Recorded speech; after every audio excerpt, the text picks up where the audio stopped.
नमस्कार, आप देख रहे हैं एनएमएफ न्यूज में आपके साथ शबनम।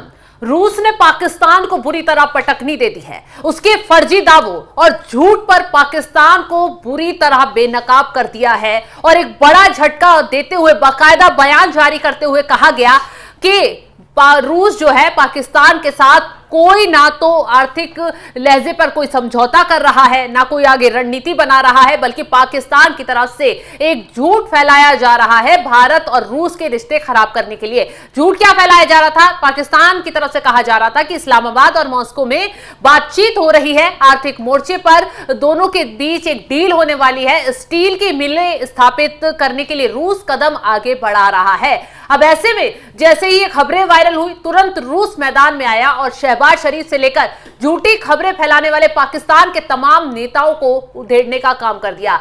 तो अभिषेक, जिस तरीके से यहां भारत से पंगा लेते हैं, खुद पिट जाते हैं, आतंकी मारे जाते हैं, सब कुछ तबाह हो जाता है, फिर भी झूठ फैलाते हैं और जश्न मनाते हैं। अब रूस को लेकर झूठ फैलाया, फिर से पटकनी पाकिस्तान को झेलनी पड़ गई। देखिए, कुछ बातें तो सही हैं, कुछ बातें अपनी तरफ से पेश कर दी गई। हाँ। रूस और इस्लामाबाद की मुलाकात तो हुई थी। हाँ। ये बात सही है, लेकिन उस मुलाकात में क्या नई मिलें स्टील के लगाने की बात हुई थी? वो पाकिस्तान ने तो कहा हुई थी, अरबों रुपए की डील हुई है दोनों देशों के बीच, लेकिन मॉस्को सामने आया और मॉस्को ने आके उस बात का खंडन कर दिया।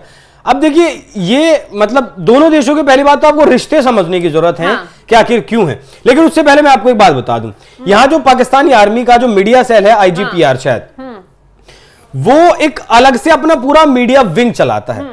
3 स्तर पर वो बातचीत करता है। एक तो नेशनल लेवल पर, मतलब एक तो सेना के भीतर क्या चल रहा है वो लोग देखेंगे, एक सेल। तो एक देश में क्या कुछ नैरेटिव पेश करना है वो देखेंगी, और एक सेल देखेगी आपके इंटरनेशनल मीडिया में क्या कुछ पेश करना है, कैसे लोगों को बताना है।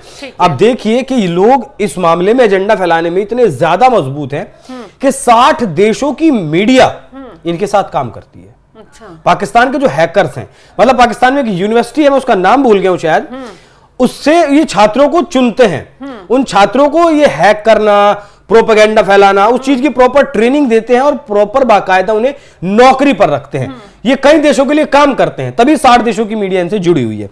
अब आप जो है, मैं आपको बताता हूं कि इन देशों का व्यापार कितना है, दोनों देशों का। ये जो डील का हुआ था वो समझने की जरूरत है। देखिए, पाकिस्तान और रशिया के बीच का व्यापार है। पाकिस्तान से रशिया जो माफ कीजिएगा, जो एक्सपोर्ट करता है पाकिस्तान रशिया को, वो कुल 88.3 मिलियन का एक्सपोर्ट करता है। हाँ। एक्सपोर्ट यहां जो रशिया से पाकिस्तान को किया जाता है, हाँ, वो 886 मिलियन डॉलर का किया जाता है। ठीक है। अब इकोनॉमिक जो कॉम्प्लेक्सिटी है, मतलब पाकिस्तान 0.5% के घाटे में रहता है। हाँ। हाँ। और रशिया जो है वो 0.3% के मतलब प्रॉफिट में रहता है। हाँ। अब आप समझिए कि भारत के क्या साथ स्थिति है। भारत पाकिस्तान के साथ तो क्यों जाएगा? दोनों का कंपैरिजन मैं आपको बता देता हूं, दिखाइएगा अगली तस्वीर जरा।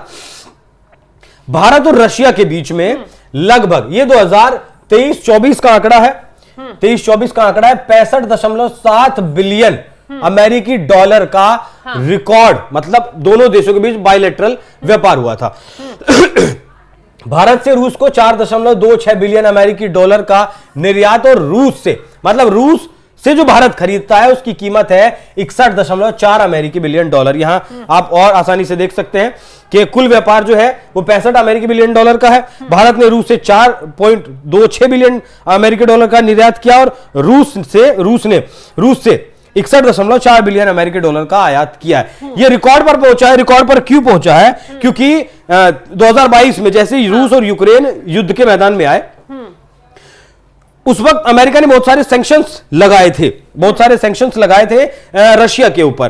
तेल नहीं बेच सकते आप, अपना गैस नहीं बेच सकते, अपना सामान नहीं बेच सकते, लेकिन भारत ने उसका भी हल निकाला और रशिया से तेल मंगाना जारी रखा। ये जो भारत ने इंपोर्ट किया ना रशिया से, उसमें एक बड़ी मात्रा में तेल की सबसे ज्यादा कीमत है। तेल की सबसे ज्यादा क्वांटिटी है। भारत ने रशिया से तेल मंगाया, उसको अपने यहाँ रिफाइन किया और देशों में बेचा भी। अभिषेक, अब यही कारण है कि रूस ने जो भारत से व्यापार है वो बड़े लेवल पर होता है और पाकिस्तान से उतनी हिस्सेदारी नहीं है, और इसीलिए रूस ने सामने आकर कहा है कि हमारे और भारत के रिश्ते बिगाड़ने के लिए पाकिस्तान ने चाल चली है। क्योंकि अभी पाकिस्तान भारत के बीच जो चीज चल रही है वो दुनिया देख रही है कि कितने देश पाकिस्तान के साथ खड़े हैं, कितने भारत के साथ खड़े हैं। तो रूस को कहीं ना कहीं ये खतरा दिखाई दे गया कि अगर पाकिस्तान और रूस का कनेक्शन जोड़कर दिखाया जाएगा तो कहीं ना कहीं भारत से उसके रिश्तों पर असर पड़ेगा। देखिए, भारत से रिश्तों पर असर नहीं पड़ेगा, लेकिन पाकिस्तान कब क्या करना है, मैंने आपको जो बताया ना, वो जो यूनिवर्सिटी से छात्रों को बुलाते हैं, हैकिंग करवाते हैं, प्रोपेगेंडा फैलाते हैं, वो इसीलिए मैंने आपको बताया। देखिए, 1960 से लेकर 64 के बीच हमने रशिया से 50% से कम हथियार खरीदे थे। या फिर अब जो मौजूदा दौर है, मतलब पिछले 5 साल में अगर आप देखें, तब इस पिछले साल हमने अपनी जरूरत का 36% हथियारों का हिस्सा रशिया से खरीदा है। उससे पहले आप जितना भी रिकॉर्ड उठाकर देखेंगे, हमने 50% से ज्यादा हिस्सा रशिया से खरीदा है। अब हम हॉवित्जर तोप के लिए अमेरिका के पास जाते हैं, हम रूस के पास जाते हैं। अब रूस से हमारे पास मिग आया हुआ है, सुखोई आया हुआ है, ब्रह्मोस हम मिलकर बना रहे हैं, राफेल के लिए हम फ्रांस चले जाते हैं।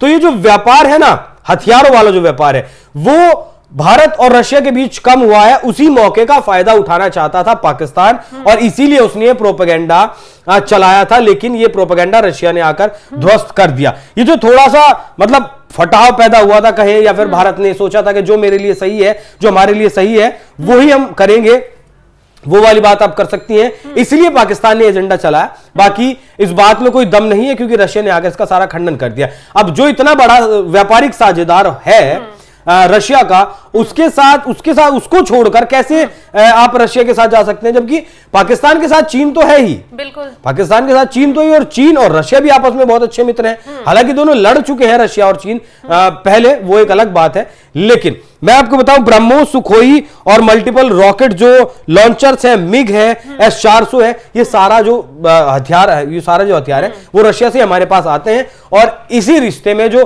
थोड़ी सी दूरी आई थी दोनों देशों के बीच, उसे और ज्यादा पाटने की कोशिश पाकिस्तान की तरफ से की गई थी, जो कि बेनकाब हो गई है। बिल्कुल। तो जिस तरीके से पाकिस्तान ने खेल खेलने की कोशिश की, पाकिस्तान ने झूठ फैलाकर, जब भारत से रिश्ते बिगड़े, भारत से तनाव बढ़ा, संघर्ष हुआ दोनों देशों के बीच, जब भी झूठ फैलाया कि हम युद्ध जीत गए, हमने भारत को मार दिया, हमने भारत में घुसकर तबाही मचा दी, हालांकि ये झूठ सरासर पूरे अंतरराष्ट्रीय लेवल पर बेनकाब हुआ पाकिस्तान का। पाकिस्तान को मुंह की खानी पड़ गई, क्योंकि भारत ने एक सबूत दिखाया कि कैसे पाकिस्तान को घर में घुसकर मारा गया। सेना ने एक एक ठिकानों को पूरा ब्रीफली बताया कि किन किन ठिकानों पर मिसाइलें दागी, कैसे तबाह किया गया। और पाकिस्तानी देखो शर्म की बात कितनी है, अपने घर में घुसकर जश्न मनाते नजर आए अपनी हार पर। शबनम, एक चीज मैं और यहां जो मतलब इसमें जोड़ना चाहूंगा कि पाकिस्तान की तरफ से ये एजेंडा क्यों फैलाया गया हो सकता है। एक RIC, ये एक संगठन बना था। भारत, ये रशिया, ये इंडिया और ये चाइना, ये 1998 में संगठन बना था। जब 90 के दौर में अमेरिका के प्रभाव से रशिया, चाइना और इंडिया की जो अर्थव्यवस्थाएं थी ना, वो चरमरा गई थी। अभी 29 मई की शाम को रशिया के जो विदेश मंत्री हैं सरगेई लावरोव, उन्होंने क्या कहा कि हम तीनों मिलकर फिर से इस संगठन को जिंदा करते हैं। जिंदा करने की बात इसलिए कही गई क्योंकि गलवान जब हुआ 2020 में, उसके बाद से भारत ने इसे धत्ता बता दिया, भारत ने इस संगठन से दूरी बना ली, और अमेरिका ने इस बात का फायदा उठाया। अमेरिका ने फायदा उठाकर भारत को क्वाड का मेंबर बना दिया, जिसमें ऑस्ट्रेलिया, जापान, अमेरिका और भारत को लिया गया।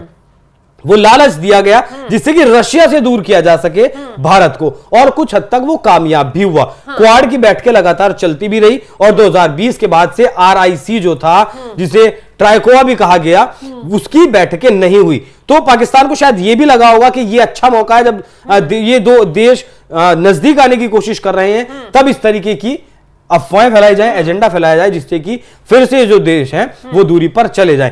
पाकिस्तान नहीं चाहता कि भारत और चाइना का जो सीमा विवाद है वो सुलझे, लेकिन रशिया इस बात को चाहता है, और रशिया की तरफ से यह दावा किया गया कि भारत और चाइना का जो सीमा विवाद है वो लगभग अंतिम दौर में पहुंच चुका है, और वो लगभग सुलझ गया है। और आप समझिए, अगर भारत और चाइना का सीमा विवाद सुलझ जाता है, तब पाकिस्तान कुछ भी नहीं है। बिल्कुल। क्योंकि भारत और चाइना का जो व्यापार है वो 118 ट्रिलियन डॉलर से ज्यादा का है। और अगर दोनों अच्छे से दोस्त बन जाते हैं, सीमा पर खटपट नहीं होती है, तो मैं आपको मतलब मेरा ऐसा अंदाजा है कि 2030 तक जो हमारा व्यापार अमेरिका के साथ 500 बिलियन डॉलर पहुंचने की उम्मीद है, वो 500 बिलियन डॉलर व्यापार हमारा चाइना के साथ पहुंच सकता है। बिल्कुल, अगर भारत और चाइना के जो तनाव वाली स्थिति है बॉर्डर पर वो खत्म हो जाती है, जैसा कि रूस ने सामने आकर बोला है कि कुल मिलाकर चीजें सुधरती हुई दिखाई दे रही हैं, अगर ऐसा हो जाता है तो पाकिस्तान जो है बिल्कुल तबाही के कगार पर आ जाएगा, क्योंकि चाइना फिर पाकिस्तान का साथ दे ना दे ये कहा नहीं जा सकता। लेकिन अब जिस तरीके से पाकिस्तान एक बार फिर रूस के हाथों धोया गया है, बेनकाब हुआ है झूठ को लेकर, अंतरराष्ट्रीय लेवल पर उसकी थू-थू हो रही है, इसको लेकर अब पाकिस्तान के जो प्रधानमंत्री है शहबाज शरीफ और मुनीर जो हैं वो मुंह छुपाते घूम रहे हैं, क्योंकि बचा नहीं है कोई भी ऑप्शन। फिलहाल इस खबर को लेकर आप क्या राय रखते हैं, कमेंट कर अपनी राय जरूर बताएं और तमाम खबरों की अपडेट के लिए आप हमारे साथ जुड़े रहें। नमस्कार।